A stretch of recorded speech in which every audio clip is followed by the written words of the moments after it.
The Aquatica question still looms large. Reviews are hovering at 12 to 13% positive. The updated dev kit is still not available, and a pre-Aquatica dev branch had to be made available on Steam just so players could revert to the old build and at least log in and play Survival Evolved. Kind of lost in the noise was the point that even if you hadn't purchased Snail's 10-year anniversary gift to its players, your game was still broken, and all for $346. Now, that number probably doesn't make sense right now, but it will be put into context a little bit later in this video. If you're new here and you want to stay up to date on most things ARK, please consider hitting subscribe, and don't forget to ring the notifications bell so you never miss one of my future uploads. And with that, let's dive into all the latest.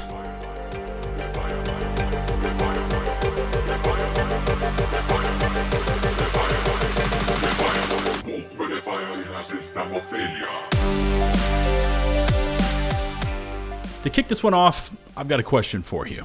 How many hours have you personally logged into ARK? 500? 1,000?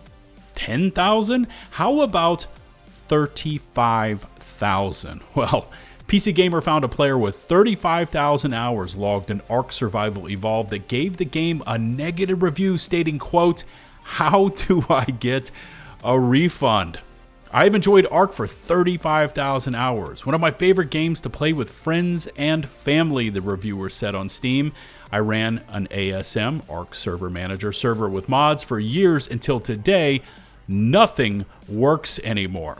The issue appears to be the release of ARK Aquatica, a 10-year anniversary DLC for ARK Survival Evolved. It's currently rated on Steam as overwhelmingly negative, with only 12% of its reviews positive ones. Not only are users reporting bugs and poor performance for the DLC, but also that it breaks mods, server settings, and configuration files across the entire game. This user went on to say, quote, "Server doesn't match, mods don't work, and all of this is to force us to ASA, or ARK Survival Ascended, the remastered version of ARK." The 35,000 player continues in the review, quote, "I have that game as well, and it sucks. This is why we went back to ASE, or ARK Survival Evolved, and now you have managed to screw that also.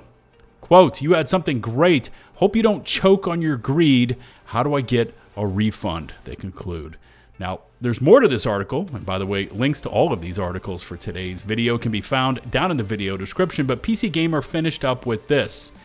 35,202 hours, by the way, is 4 years. I don't mean they've been playing ARK for 4 years. I mean those 35,202 hours add up to an entire solid 4 years of game time. Even if that includes the uptime of running a server, that is a big ARK fan you pissed off. Maybe the biggest. Wow. Okay. I mean, where do you even begin to unpack this? I mean, a few words do come to mind. Zealot, insanity, and how about ballsy, right? Asking how do I get a refund? Especially with the Steam refund policy usually hovering right around 2 hours, with some exceptions made here or there. But what a story that would make if Steam actually did punch through that refund. Now, I've had more than a few gamer friends who would boot up their PCs in the past, load into a game, and just let it run in the background to boost their in-game times. And just speculating here, but maybe that's where part of this user's insane amount of time in-game was accumulated. Now, as PC Gamer again pointed out, that is 4 years. Not that they've been playing for 4 years. That's 35,000 hours, adds up to a solid 4 years of time spent in-game. But, of course, at the heart of this matter of reviews, broken this, pissed off players that, is ARK Aquatica, which is still hovering, as they said, at that 12 to 13% positive rating plateau on Steam.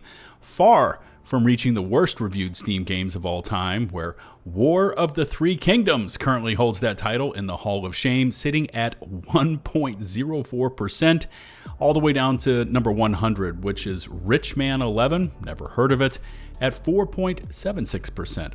And to be honest, I didn't spend the extra 20 seconds researching this topic if a DLC is even eligible to make it onto this list, and Aquatica still has miles to go to fall below even 10%. As through it all, dedicated Studio Sirens developer Z Swell has been taking to Twitch answering questions and posting regular updates to the ARK Aquatica Discord. Studio Siren's website, the third-party development group behind ARK Aquatica, though, is nowhere to be found, which is odd for sure.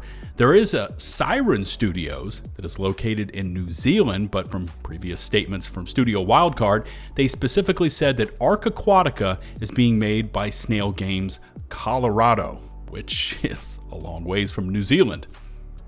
Backtracking for just a second, and in fact, the only member of that development team that I have seen is Zach Sewell, better known as Z-Swell, associate level designer at Studio Sirens, whose ArtStation page does show them located in Colorado. He's the only one who seems to post many of these updates to the Discord. He's the one who streams it, and he's the only one posting the updates to the ARK Aquatica Steam page. And since I see that Mr. Sewell also follows me on Twitter, maybe he can pop into this video's comment section and give us some insights into Aquatica's development.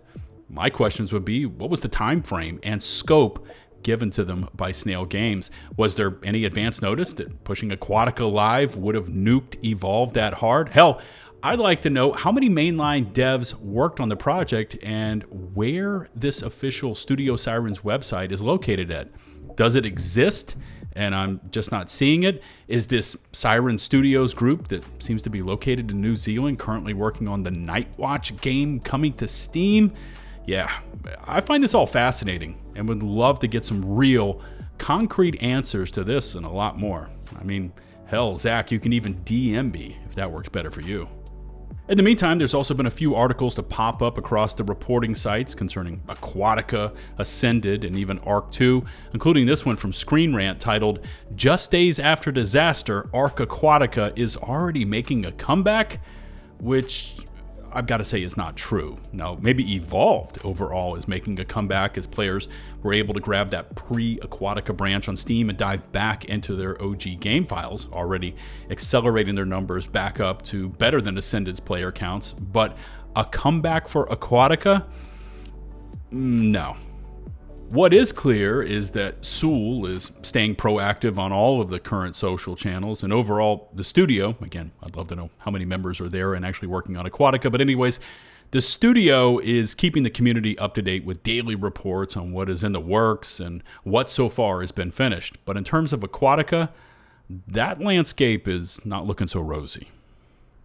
Thanks to ARK community member Cody, link to his channel can be found down in the video description, I was able to get my hands on some actual ASE server count footage for Aquatica. And at the time of this recording, which was just a few hours ago, the total number of players worldwide, so that's official PvE, small tribes, conquest, you name it, across the board, that total was 346 players. I've also reached out to one of my longtime contacts over at VG Insights, a video game analytics company, to see if they've got any data laying around on sales numbers for Aquatica, as 346 is not the total number of copies sold, but, you know, just taking a look at these figures, nearly 31,000 players logged on for ASE on Steam alone, and just 346 of those were on Aquatica. That amounts to about 1.1%. And if you think about it, that's a massive and damning statistic for Snail Games. They were willing to nuke the entirety of the Survival Evolved player base for what, 1%? 2%? What if it was high at 5%? When and if I can bring you those Aquatica sales projections, expect them to appear in an upcoming video, but right now, for shits and giggles, let's throw around some math. What if, before refunds of course, but what if Aquatica sold 10,000 copies at $8.99? Well, that equals $89,900. Steam gets their cut off the top, which starts at 30% but can fall to 20% based on units sold. I'm going to take 25%, which drops it down to just over $67,000.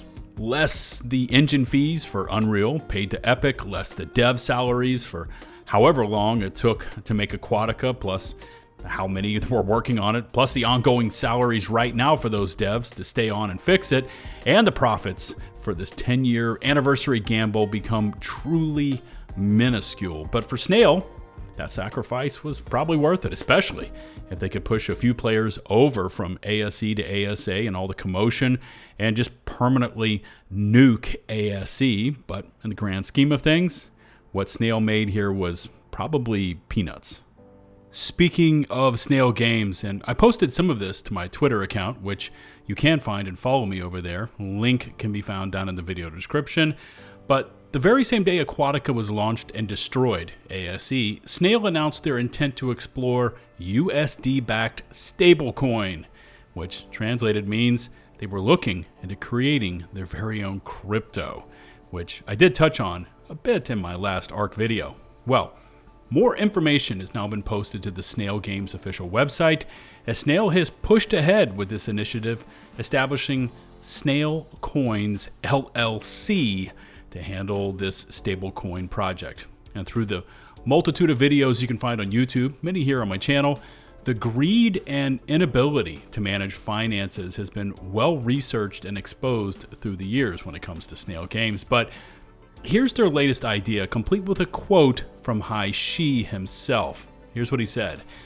With the Genius Act signed into law, we believe the regulatory landscape is beginning to align with the pace of innovation in digital finance, said Snail Inc. co-CEO ℾ𝕒𝕒. The timing of this development couldn't be more aligned with our own efforts, as we now establish a dedicated subsidiary for our stablecoin and our broader digital asset management initiatives. We view the formation of Snail Coins LLC as more than a corporate structuring move. It's the beginning of a strategic commitment to the integrity, success, and vision of the project. Sorry, had to clear my throat during that. And again, that's beyond concerning, because we are combining two dirty words into one singular topic: snail and crypto.